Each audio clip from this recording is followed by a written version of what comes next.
퇴근길 뉴스를 종합해드립니다. 깊이 있는 뉴스 YTN FM 출발 새아침. 신율의 출발 새아침 3부 순서 시작합니다. 오늘 날씨는 굉장히 푸근한데 문제는 미세먼지입니다. 오늘 미세먼지가 상당히 나쁨 수준까지 되기 때문에요. 실외 활동을 자제하는 것이 좋겠다는 것이 지금 당국의 말입니다. 날씨가 추우면 추운 대로 밖에 못 나가고 또 날씨가 좀 따뜻해지면은 미세먼지 때문에 못 나가고 이게 도대체 문명 때문인지 아니면 중국 때문인지 그건 제가 잘 모르겠습니다만 어쨌든 오늘 실외 활동 자제하시는 그런 것도 현명한 선택일 것 같습니다. 신율의 출발 새 아침 3부 순서 먼저 광고 듣고 시작하겠습니다.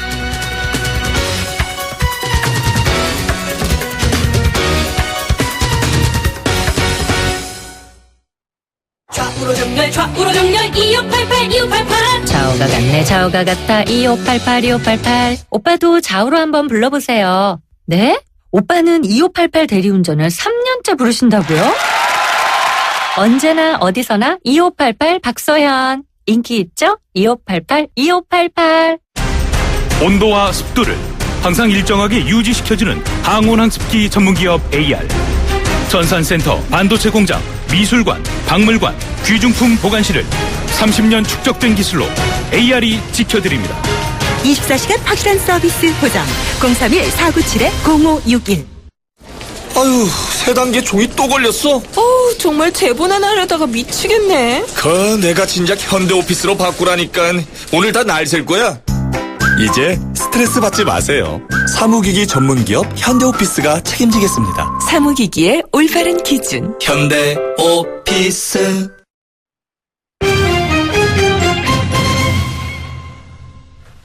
예, 오늘의 주요 경제 뉴스 알아보겠습니다. 오늘은 한국경제신문의 정인설 기자 직접 스튜디오에 나와 있습니다. 어서 오십시오. 안녕하세요. 예, 연말정산 시즌이 시작이 됐는데 여전히 액티비스트 X 때문에 불편하다는 불만이 많네요. 교수님도 연말정산 하셔야 되잖아요. 지금 하고 있습니다. 예, 맞습니다. 15일부터 예. 시작을 했고 예. 오늘부터는 편리한 연말정산이다라고 해서 서류 작성을 온라인상에서도 가능하거든요. 예. 이제 서류를 제출하느냐 온라인상에 제출하느냐 그게 되는데 항상 공인인증 받으라고 하잖아요. 예, 맞습니다. 국세청 홈택스 사이트를 가보면 그래야지 되죠. 맞습니다. 예. 근데 공인인증이 전에도 제가 언급을 했었는데 마이크로소프트 웹브라우저인 인터넷 익스플로러를 통해서만 가능을 해요. 네, 맞습니다.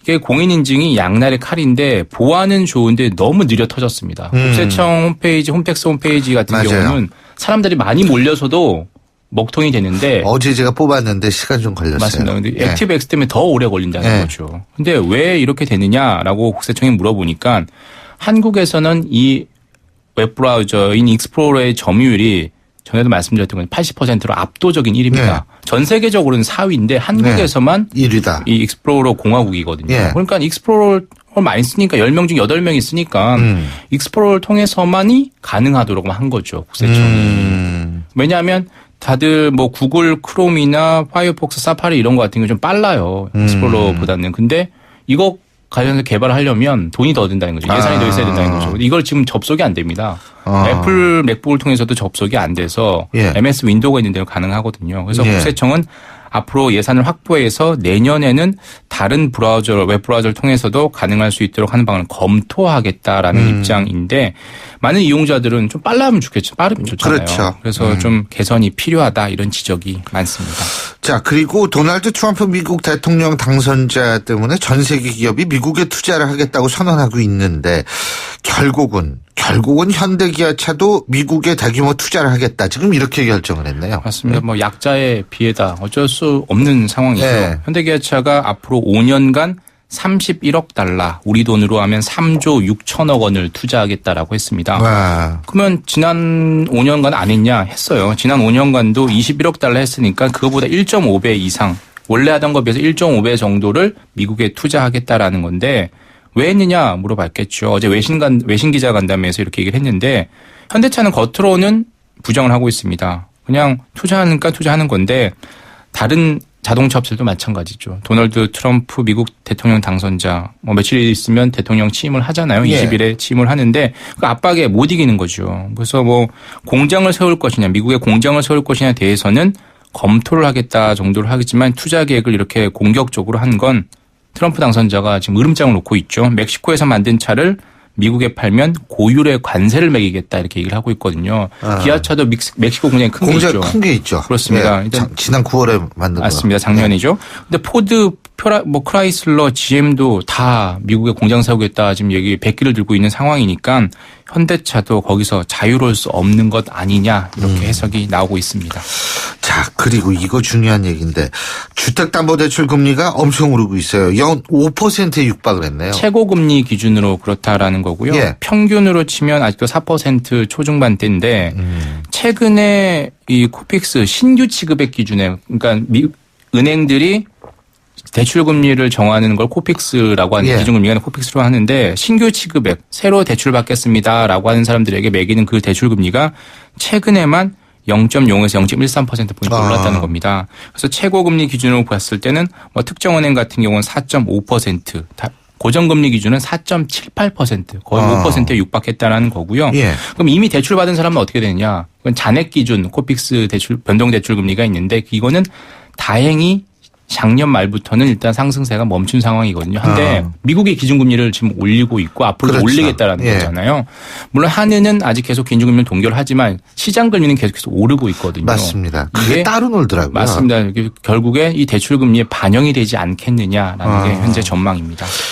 아니 근데 이게 대출 금리는 오르고 일금 금리는 또 좀 천천히 아주 오르고 그게 있는 항상 것 같아요. 아이러니고 예? 항상 미스테리죠. 예, 이게 기름값도 그래요. 맞습니다. 예? 오를 때는 확 오를 때는 확 오르고 떨어질 내릴 때는 아주 그냥 천천히 내리고. 예. 은행하고 주유소들도 먹고 살아야 되니까 그러는 건데 좀 우리의 기대와는 달리 움직이죠. 예. 소비 심리가 그리고 최근 4년의 최저 수준으로 떨어졌다고 그러지 않습니까? 대한상공회의소가 이제 천여 개 소매 유통업체를 대상으로 조사를 해봤더니 올해 1분기 경기 전망 지수가 4년 만에 최저치인 89였습니다. 기준 예. 100 이하보다 훨씬 떨어졌다는 거고 2013년 1분기 이후 가장 낮다라는 거거든요. 얼마 전에 한은이 소비자를 대상으로 했던 소비심리 지수도 글로벌 금융위기 이후 최악이었습니다. 근데 심리는 이제 이렇게 되게 위축되어 있어요. 소비하겠습니까? 라고 물어보면 돈 안 쓸 겁니다. 라고 설문을 하는데 실제로 소비를 한 거를 보면 이 심리에 비해서는 그렇게 나쁘진 않아요. 보통 예전에 IMF 그 위기 때 보면 도로 위에 차가 안 다녔거든요. 지금은 여전히 차가 많이 다녀서 그 카드 사용액이나 기름 주유소 이용액도 여전히 늘고 있어요. 그러니까 예. 말 따로 생각 따로 심리는 최악인데 실제로 소비는 하고 있는 거 보면 어쩔 수 없이 소비를 줄일 수도 없는 그런 상황이다 이런 해석도 가능하고 아무리 힘들어도 쓸 건 쓴다 이런 사람들도 있는 이른바 가치 소비자들도 있다 이렇게 해석을 할 수 있을 것 같아요. 지금 IMF 말씀하셨는데 국제통화기금 IMF가 올해 우리나라 경제 성장률만 낮췄네요. 딴 나라는 놔두고. 맞습니다. 주요 선진국 중에서 성장률을 뭐 1년에 4번 하고 한국 같은 경우 2번 하는데 이번에는 비정기적으로 한번 했는데 한국 같은 경우에는 올해 성장률 전망치가 원래는 3%로 봤는데 2%대로 하향 조정하겠다라고 얘기를 했어요. 주요 선진국 중에서는 한국하고 이탈리아만 낮췄습니다. 예. 이탈리아는 얼마냐? 이탈리아는 왜 낮췄냐? 정치적 문제와 은행 부실 때문이다 이렇게 설명을 했어요. 예. 그런데 한국에 대해서는 설명도 안 했어요. 설명도 안 했습니다. 그리고 2% 얼마로 낮추겠냐라고 하는데 그냥 2% 떼다라고 얘기를 한 거죠. 그러니까 뜬금포죠 사실. 원래 한국 성장률 전망치를 내놓을 때도 아닌데 이렇게 얘기를 한 건 그만큼 한국 상황이 안 좋게 보고 있다 이런 상황을 보여주는 거고요. 설명조차 필요 없다 이런 얘기인가요? 얘들 다 아냐 이런 건가요? 글쎄요.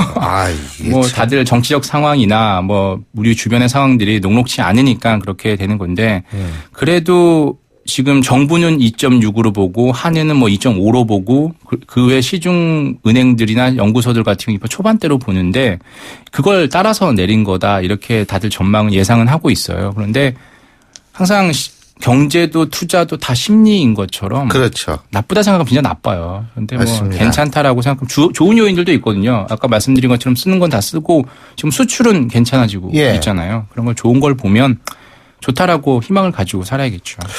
그리고 마지막으로 영국이 하드 브렉시트를 하기로 결정했다는데 하드 브렉시트라는 건 이제 유럽과 완전 결별한다는 거 아니에요? 맞습니다. EU하고. 맞습니다. 예, 예. 이혼을 하면 예. 이제 완전히 이혼할 수도 있고 일단 별거를 하고 할 수도 있는데 그렇죠. 한 판에 완전히 이혼을 하겠다, 결별을 하겠다라는 겁니다. 그래서 하드 브렉시트인데 왜 하드 브렉시트냐 하면 EU 가입을 해인 상태면 노동, 상품, 서비스가 자유롭게 지금 이동을 하고 있잖아요. 이거 안 하겠다라는 거고요. 관세 동맹이 맺어져 있잖아요. 이것도 안 하겠다라는 겁니다. 그러면 앞으로 어떻게 할 거냐? 개별적으로 협상을 해서 유럽 국가도 영국하고 협상을 하겠다는 거고 왜 이러냐면 이민 문제 때문에 그렇잖아요.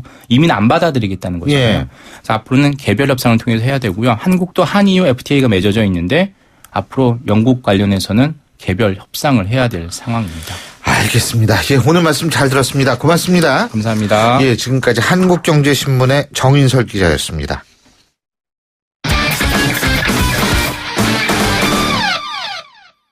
예, 스포츠 소식 알아보겠습니다. 최동훈 스포츠 평론가 전화 연결합니다. 안녕하십니까? 예, 안녕하세요. 예. 우리가 또 스포츠 얘기할 때 이 사람 얘기 항상 하게 되는데, 이 최순실 장시호 씨. 이가 평창 동계올림픽 이권 사업을 노렸다는 의혹이 계속해서 제기가 됐었는데, 어제 열린 1차 공판에서 이권 개입을 증명하는 증거가 나왔다고 그러네요? 예? 어제 이 서울중앙지법에서 이 최순실, 장시호, 김종 1차 공판이 열렸거든요.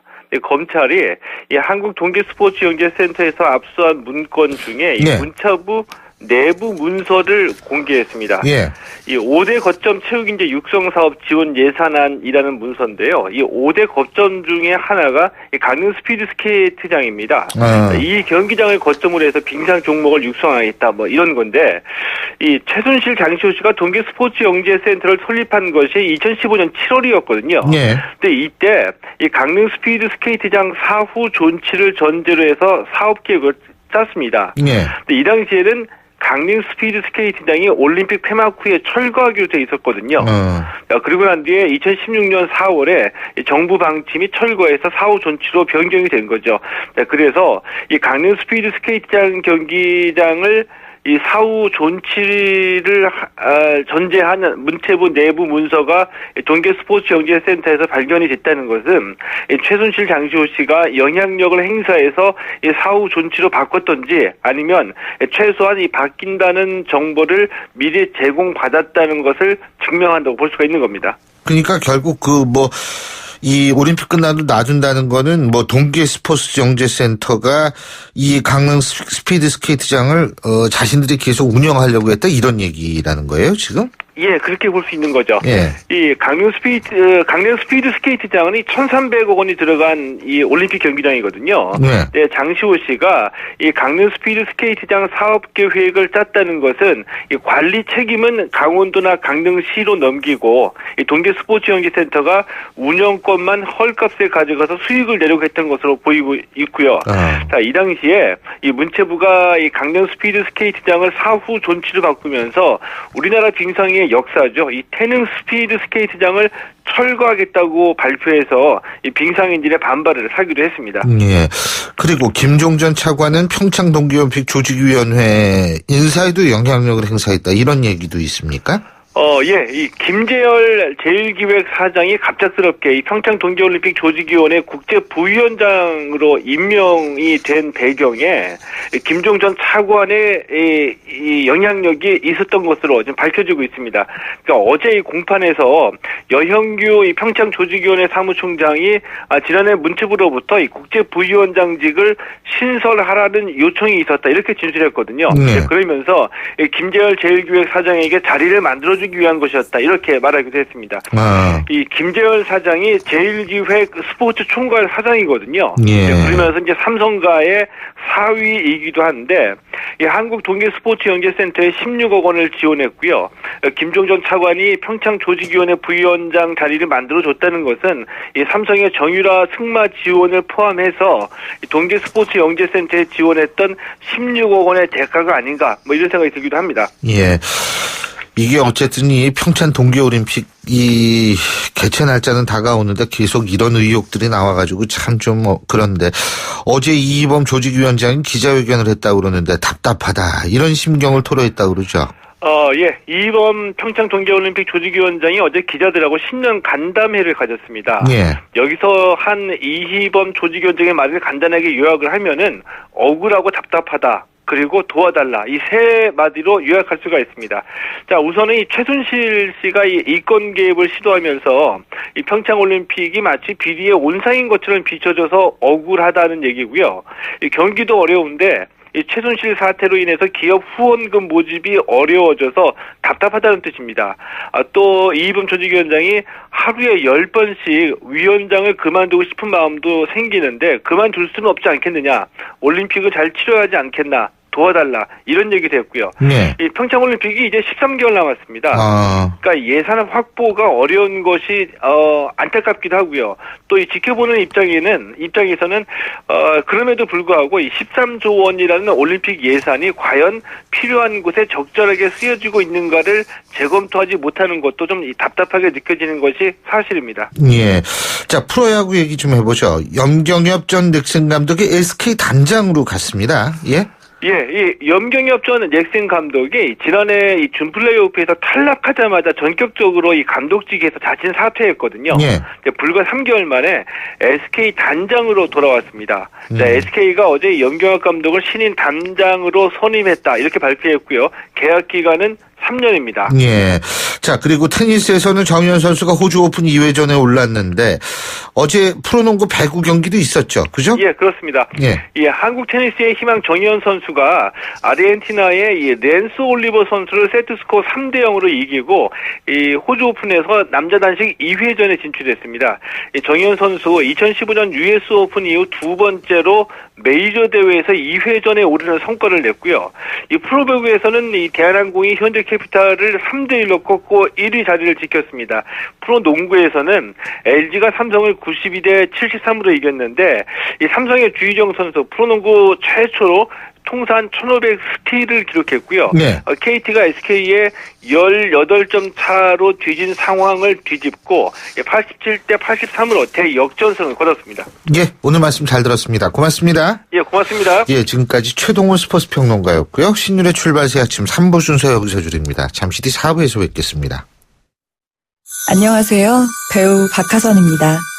아버지의 사업 실패로 좁은 차에서 생활하던 은훈의 가족이 새 집을 찾고 가스 폭발로 전신 화상을 입은 현석이가 치료비 걱정을 덜 수 있었던 것은 다 여러분의 사랑 덕분입니다. 누구에게나 찾아올 수 있는 위기의 순간, 월드비전은 위기 아동 지원 캠페인을 통해 도움이 절실한 가정을 긴급 지원합니다. 연말 연시, 여러분의 사랑이 꼭 필요한 곳에서 희망이 될 수 있도록 월드비전과 함께해주세요. 후원 문의 1688-3570 1688-3570 YTN 라디오 캠페인 더 가까이.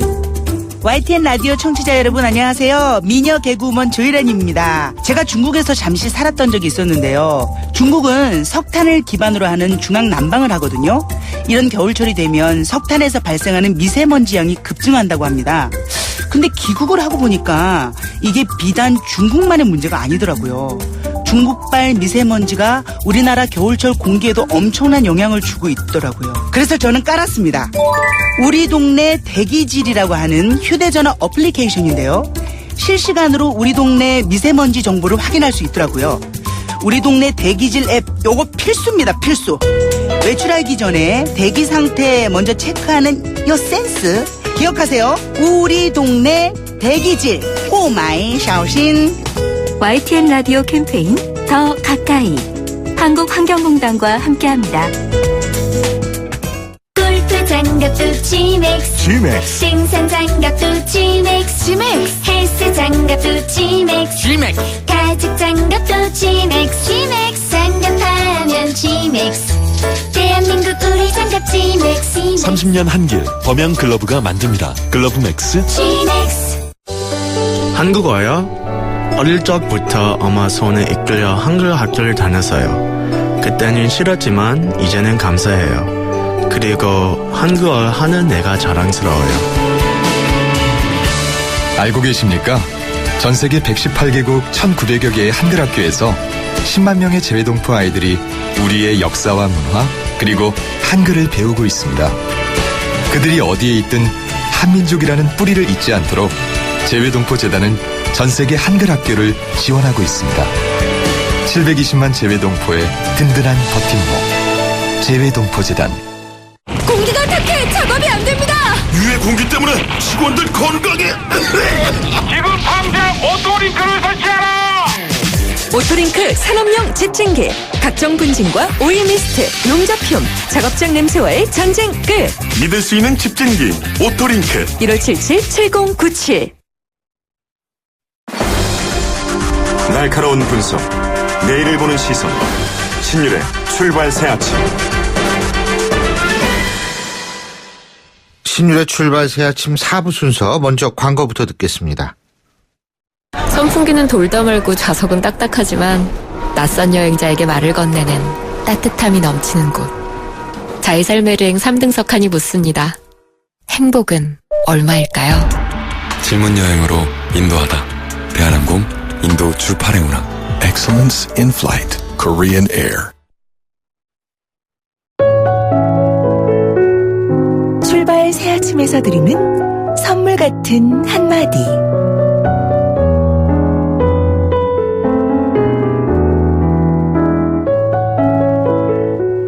신이 내게 소원을 묻는다면 나는 부나 권력을 달라고 청하지 않겠다. 부나 권력으로 인한 기쁨은 시간이 지나면 시들지만 세상을 바라보는 생생한 눈과 희망은 시드는 법이 없으니까.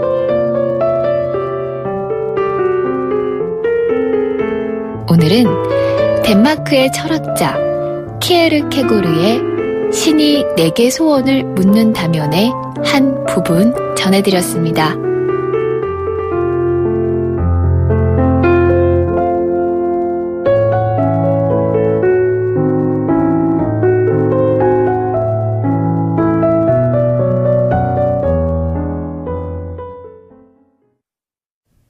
YTN 라디오 신율의 출발 새 아침.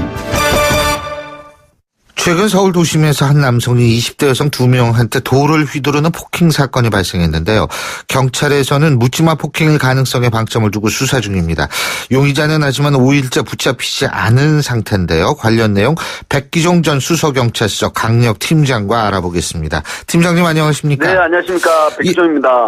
사건 간단하게 좀 말씀해 주시죠. 그렇습니다. 말씀하셨듯이 지난 14일 새벽 2시경이죠. 예. 그 지하철 2호선 세내역, 예전에는 신천역이라고 했습니다.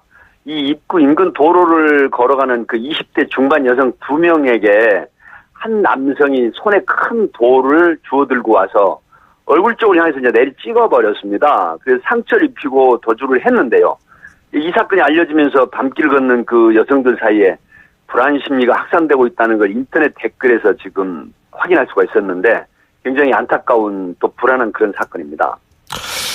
이게 두 손으로 돌을 힘겹게 들었다. 이러면은 충격이 엄청났을 것 같은데 많이 다쳤겠습니다. 그렇습니다. 송파경찰서 강력 7팀에서 수사를 하고 있는데요. 예. 20대 여성 한 명은 치아 2개가 손상됐는데 그중 1개가 잇몸 속으로 함몰됐죠. 그러니까 안으로 잇몸 속으로 들어가 버린 거고요. 1개는 의학용어로 이제 파절이라고 하는데 부러져 버렸습니다. 예. 그리고 나머지 한 여성은 여성의 얼굴인데 참 4cm 정도 찢어져 가지고 꿰매는 그런 상처를 입었는데 문제는 정신적인 충격이 커서 밖에서 길을 걸어 다니기가 겁난다 이렇게 호소를 하고 있는데 아마 밖에서 걸어가다가 주변 남성들에 대한 트라우마가 상당할 걸로 그렇게 생각이 됩니다. 당연하죠. 근데 이거 범인 잡아야 되는데 어떻게 수사가 잘 되고 있습니까? 네, 지금 그 송파경찰서 강력팀을 저는 투입을 해서요. 그 현장의 범인으로 추정되는 블랙박스 CCTV 찍힌 일부 영상을 확보를 했다고 합니다. 근데 화질이 선명하지 못했으나 이제 지금 3개 팀이 어떤 수사를 했냐면 그 이동 경로로 확인을 지금 했다고 합니다. 그래서 이제 그 탐문 수사하고 이동 경로 추적 중인데 문제는 그 피해 여성들이 혹시 지인들 중에 감정이나 다른 이유로 폭력을 행사했는지 이 부분도 확인하고 있다고 하는데 피해 여성들이 이제 범인 얼굴을 제대로 못 봤다. 황망한 경황이 돼서 그래서 이제 이 부분 두 가지 측면으로 그 묻지마 범행일 가능성이 있고 또 하나는 그 여성들에 대한 굉장히 적개심을 드러내는 현장 상황으로 봐서 혹여 어떤 인과관계가 혹시 있지 않느냐 이 부분도 같이 수사를 하고 있습니다. 이게 묻지마 폭행이라고 본다면 이거는 그러니까 여러 가지가 있잖아요. 그러니까 뭐 예를 들면은 상태가 좀 안 좋은 사람일 수도 있는 거고 여자 혐오증을 갖고 있는 그런 사람일 수도 있는 거고 그렇습니다. 그리고 뭐 불만, 소외감, 불만 이런 뭐 덩어리일 수도 있는 거고 이런 거 아니겠어요? 그렇습니다. 보통 이제 지금 이 사건을 보면요. 새벽 시간대 아니겠습니까? 새벽 2시라. 여기가 이제 잠실 그 세내역 신천 목자골목 입구, 지하철역 입구인데 이곳이 그렇게 으슥하거나 한적한 곳이 아니란 말이죠. 그렇죠. 시민들이 그 보행하는 곳이고요. 새벽 2시라고는 하지만 굉장히 밝은 장소입니다. 그런데 돌로 폭력을 사용하고 행사해고서도 성추행이나 성폭행 또 소지품을 빼앗아가는 이런 시도가 없었습니다. 그래서 이제 경찰에서는 묻지마 범행일 가능성이 상당히 높다 이렇게 보고 있는데 두 가지가 있죠. 하나는 정신병력이 있어가지고 정신질환자 소형일 경우에는 무차별 그런 어떤 폭력이나 범죄를 하는데 또 한 측면은 일종의 분노나 충동 조절 장애 이런 사람이 강력한 스트레스 해소 차원 이런 측면이 있다고 봐야 되죠. 그래서 만약에 후자 쪽이라고 하면 이 범인은 굉장히 안 좋은 질적으로 안 좋은 또 전력이 있는 사람으로 추정이 되기 때문에 아마 송파서 강력팀에서는 아마 조만간 범인을 검거하지 않을까 이렇게 지금 예상을 하고 있습니다. 더군다나 도주 경로로 파악했다면 도주 경로 내에서는 또 다른 CCTV가 분명히 있었을 테니까요, 그죠? 그렇습니다. 외곽에서 이제 현장 상황까지 이렇게 광역에서 안쪽으로 이제 훑어오는 그런 수사 기법이 있습니다. 그래서 아마 그 범인을 인적사항은 특정 못했지만 지금 추적을 하고 있는 상황은 전해지고 있습니다. 예. 그리고 이 사건뿐만 아니라 청주에서도 최근 남성 2명이 10대 남학생을 이유 없이 폭행하고 도주했다고 그러는데 이것도 묻지마 폭행인 모양이죠? 이게 지난 13일 밤 8시 반 청주시 복명동이라고 하는데 이 흥덕경찰서 관할이거든요. 근데 제가 이거 취재를 했거든요. 19세 청소년이 30대 남성 2명에게 무차별 폭행 당해서 이가 부러지고 큰 상처 입고 병원에서 치료 중이라고 지금 알려지고 있는 한 매체에서 보도를 했는데요. 제가 직접 취재를 해본 결과 이게 본인이 넘어져서 입은 상처인데 한 인터넷 매체에서 아마 보도를 오인 보도한 것 같습니다. 오인 신고돼서. 그래서 이것은 그 사건이 묻지마 폭행이 아닌 오인 보도다, 오인 신고다 이렇게 말씀드릴 수 있겠습니다. 그렇군요. 자, 근데 작년 5월인가요? 강남역에서도 묻지마 살인 사건이 일어났고 이런 묻지마 범죄 이게 사실 묻지마 범죄이기 때문에 이걸 어떻게 예방해야 될지 모르겠어요. 잠깐 말씀드리면 경찰청 통계에 의하면 최근 3년간 묻지마 범행이 160건 발생했습니다. 근데 안타깝게도 그중 그 강남역 사건 포함해서 41명이 사망하고 87명이 중경상 당했거든요. 그런데 내용을 보면 상당수가 정신질환자 소형으로 밝혀졌는데 어처구니 없게도 본인의 스트레스 해소나 분노, 감정 해소 차원의 범행도 있었어요. 특히 대다수가 여성, 노인, 청소년 등 사회적 약자를 상대로 묻지마 범행을 한다는 것이죠.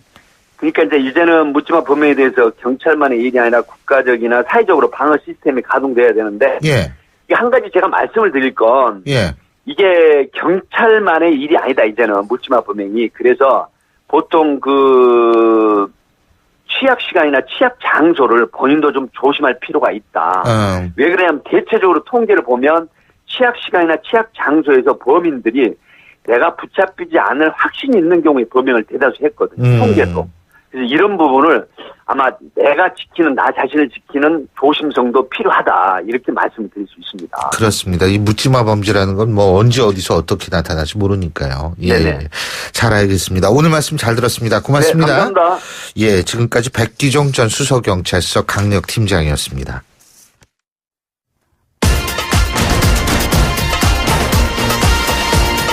여러분이 지금 듣고 계신 주파수는 FM 94.5MHz입니다. YTN 뉴스 FM.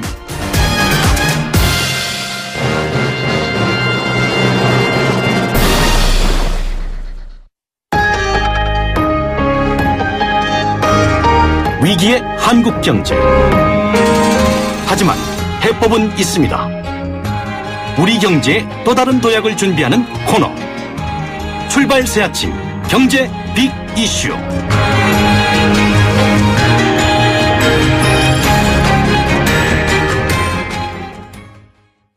예, 경제 현안 알아보는 순서죠. 오늘도 서울대학교 이필상 교수님 스튜디오에 나와 계십니다. 어서 오십시오. 예, 안녕하세요. 예, 오늘 이재용 삼성전자 부회장에 대한 구속 여부가 결정이 되는데 뭐 이런 얘기 나오면 항상 나오는 게 재벌 개혁에 관한 논란 아니겠습니까? 지금 재벌 뭐가 제일 큰 문제라고 생각하십니까? 재벌 문제 여러 가지가 있습니다만은 제가 보기에는 가장 큰 문제는 재벌 기업들이 쓰러지면서 경제를 같이 안고 쓰러지고 있다는 겁니다.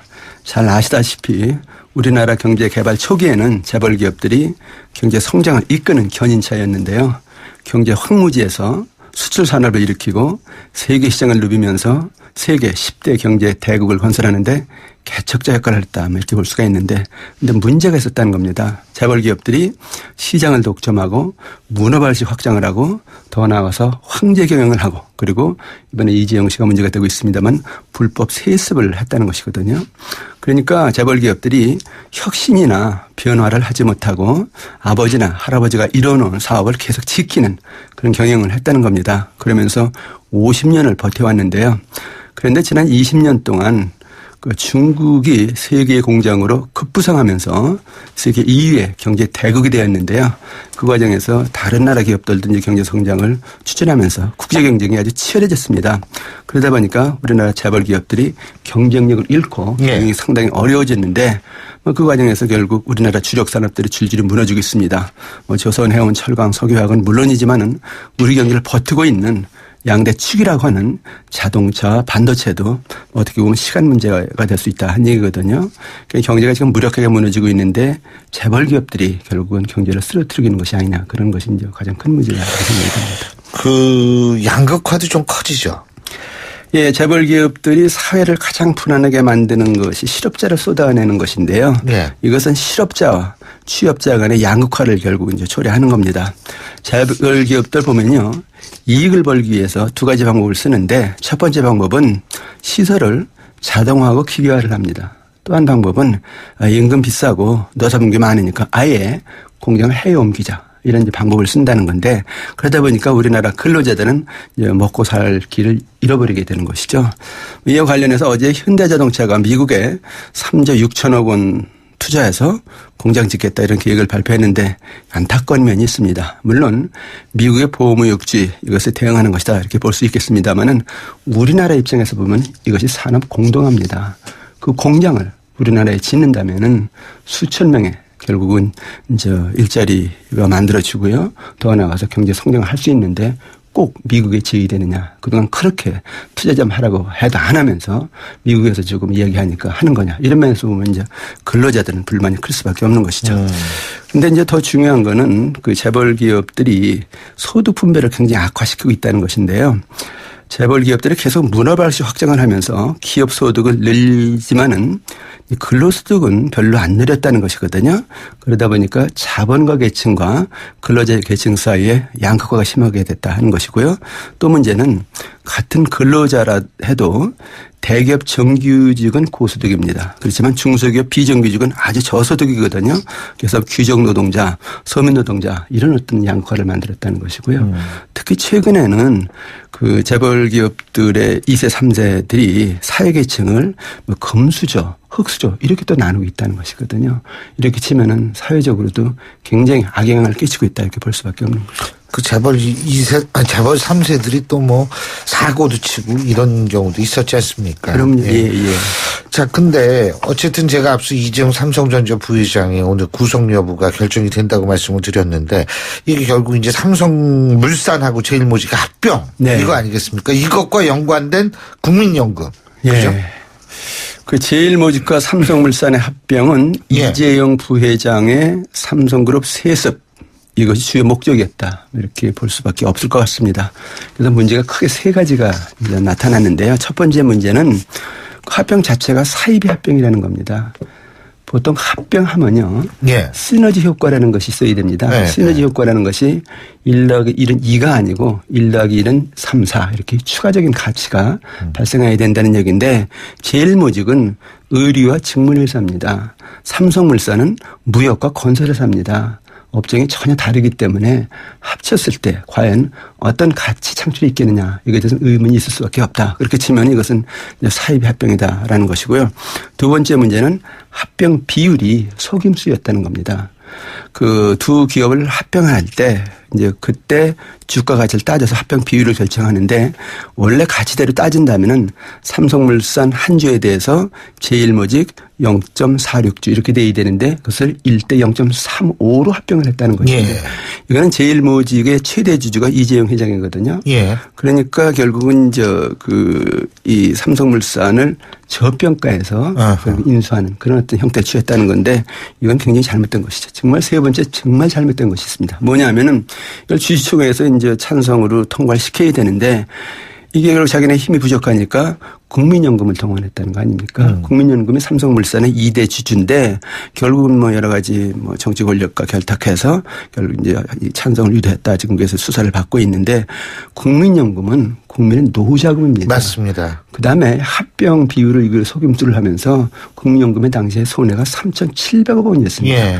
어떻게 국민 노후자금을 가지고 손해를 그렇게 수천억 원씩 끼치면서 결국 재벌의 세습에 이용하느냐.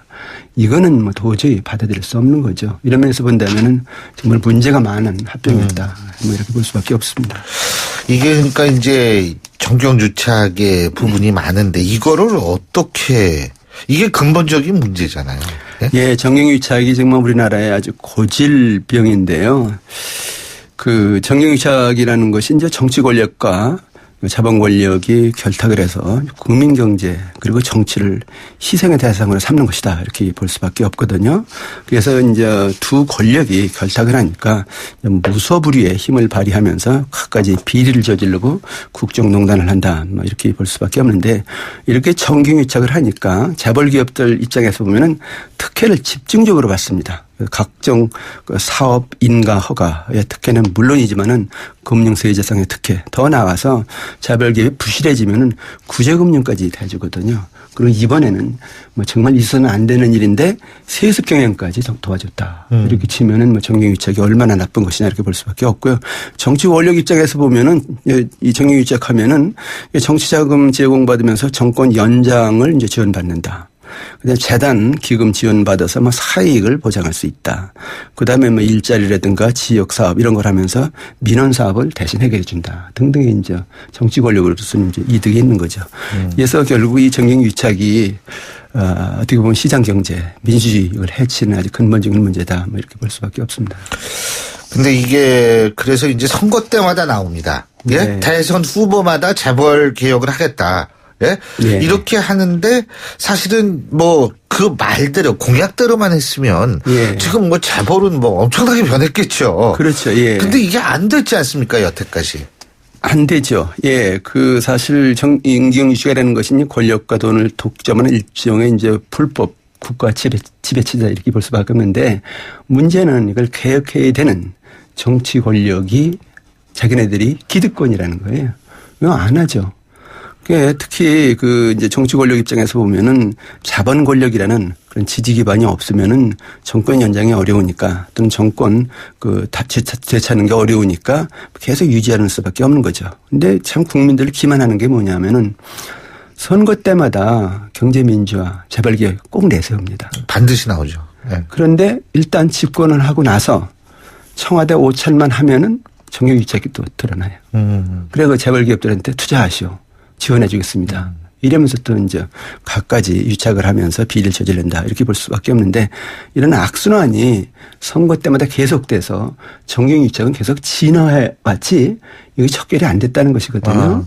그렇게 치면은 정치권한테 이걸 맡겨서 정경유착 척결하라. 이러는 것은 어떻게 보면은 불가능하다 이렇게 봐도 큰 과는 아닐 것 같습니다. 근데 정말 정치권이 이 나라를 위해서 정치를 하는 사람들이라면 그래 우리가 한번 차단하겠다 이런 정권이 나와야 되잖아요 이런 생각도 듭니다. 근데 사실 정권의 입장에서 볼 때는 이제 이 자기네들이 명분으로 내세우는 게 우리가 이 집권하고 보니까 막상 이게 참 재벌들이 우리나라 경제를 위해서 필수적이다. 예? 이런 얘기를 하면서 예를 들면 일자리 창출도 이게 어느 정도 재벌들이 하고 이러니까 이게 어쩔 수가 없는 거다 이런 식의 논리를 펼 수도 있는 거 아니에요? 단기적으로 보면 그런 논리를 펴죠. 그 얘기는 무슨 얘기냐면 경제를 인질로 잡고 있다는 겁니다. 경제를 길게 보자는 얘기예요. 지금 실업자 줄줄 쏟아져 나오고 주력사는 무너지는데 당장 돈 몇 푼 투자해서 일자리 좀 만드는 척하는 게 무슨 큰 의미가 있겠느냐. 그런 식으로 단기적인 어떤 마약 처방 이런 걸 자꾸 내세우면서 결국 정유기자 기반을 계속 유지한다 하는 얘기인데 이거는 도저히 뭐 우리 경제로서는 지금 한계 상황이 온 거죠. 그러면은 교수님 보실 때 재벌 개혁을 하려면 어떤 방안이 필요하다고 보십니까? 방안들은 많습니다. 지금 뭐 정치권에서 제기하고 있는 것이 전자투표제를 하자, 다중대표 소송제를 하자, 감사위원 분리 선출하자 이런 대안들이 제시되고 있는데 전자투표제라는 것은 사람들이 이제 추첨을 할 때 직접 투자자가 가기가 불편하니까 전자로 투표를 하자 하는 것이거든요. 그 모바일 투표 얘기하는 거예요? 그렇죠. 그런데 지금 그것이 선택사항입니다. 근데 이제 별로 기업들이 채택을 안 하고 있죠. 그다음에 다중대표 소송제라는 게 뭐냐면은 재벌 기업들 보면은 이제 자회사, 손자회사 그 여러 회사들이 비리가 많은데 그게 결국 이제 비상장 회사들이 많기 때문에 통제가 안 되거든요. 그렇다면은 그 모 회사 주주가 자회사나 손자회사가 부실이 있을 경우에 또 비리가 있을 경우에 그 임원 상대로 해서 손해배상 청구를 하게 하자. 이것이 이제 다중대표 소송제라는 것이거든요. 이건 지금 도입이 안 돼 있습니다. 그걸 하자. 그런 얘기입니다. 세 번째는 이제 감사위원 분리 선출이라는 건데 감사위원이라는 것이 이제 기업을 이제 감시를 하는 그런 이제 직책인데 이제 대주주가 뽑으면은 감사 제대로 안 한다는 것이거든요. 대주주의 이제 권한을 제한하면서 독립적으로 뽑자 뭐 그런 이제 안인데 이거보다 더 근본적인 이제 대안이 있어야 됩니다. 뭐냐면은 결국 순환 출자 제도라는 건데 여러 계열 기업을 돌아가면서 출자를 하니까 작은 돈 가지고 수십 개 계열사를 거느리거든요. 그걸 끊어야 된다 하는 얘기인데 그걸 못 끊고 있거든요. 또 하나 중요한 것이 이제 집중 투표제라는 건데 이게 뭐냐면은 결국은 이제 경영진 이사를 뽑을 때 소액 주주들 입장에서 보면은 한 주 한 표 이렇게 되니까 계속 투표를 해도 대주주한테 밀려서 자기네들이 이익을 대표할 수 있는 그런 이사를 뽑을 수가 없어요. 그런데 집중 투표제는 어떤 거냐면은 한 주에 이사 숫자만큼 투표권을 줍니다. 그래서 이제 이사를 선출할 때 자기네들이 원하는 이사한테 표를 몰아줄 수가 있어요. 많은 숫자는 아니지만 최소한 한두 명 소액주주 이익을 대변할 수 있는 이사를 뽑을 수 있다는 얘기거든요. 그걸 도입하자 뭐 그런 얘기거든요. 그래서 어떻든 간에 결국 이제 문어발식 확장을 억제하고 정말 대주주가 황제 경영하는 것이 아니고 주주들의 이익을 대변하는 민주적인 어떤 경영 체제를 갖추자. 이것이 재벌 개혁의 근본 어떤 대책이다 이렇게 볼 수가 있는데 이걸 한다고 하면서 계속 안 한다는 거죠. 그러니까 재벌 스스로 변해야겠죠. 가장 중요한 게 재벌 스스로 변해야 됩니다. 근데 재벌 지금 이대로 가면은 재벌 경제 수명 다 했는데요. 재벌도 망하고요. 경제도 망합니다. 그러니까 재벌들이 그래 문어발식 해체한다. 사업 전문화한다. 문어발 대신에 다른 나라 기업을 공격할 수 있는 상호 이빨이 되겠다. 이런 식으로 좀 새로운 이식을 가져라 하는 얘기고요. 세습 경영 안 한다. 전문 경제 체제 도입해야 국제 경영할 수 있다. 그래서 과감하게 이제 경영권을 전문가에게 넘겨주는 그런 변화를 해라 하는 것이고요. 골목 상권 가지고 돈 벌려고 하지 말아라. 창조 경영, 혁신 경영에서 미래 산업 빨리 발굴하고 세계로 나가라. 그래서 좁은 땅에서 괜히 국민들 고통지면서 돈 벌지 말고 세계 시장에서 돈 벌어 와라. 그렇게만 말씀드리고 있습니다. 예, 잘 알겠습니다. 오늘 말씀 잘 들었습니다. 고맙습니다. 네, 감사합니다. 예, 지금까지 서울대학교 이필상 교수와 함께했고요. 신율의 출발 새 아침 수요일 순서는 여기서 모두 줄이겠습니다. 자, 저는 목요일 내일이죠. 내일 아침 7시 15분에 다시 오죠. 신율이었습니다. 힘찬 하루 되십시오. 고맙습니다.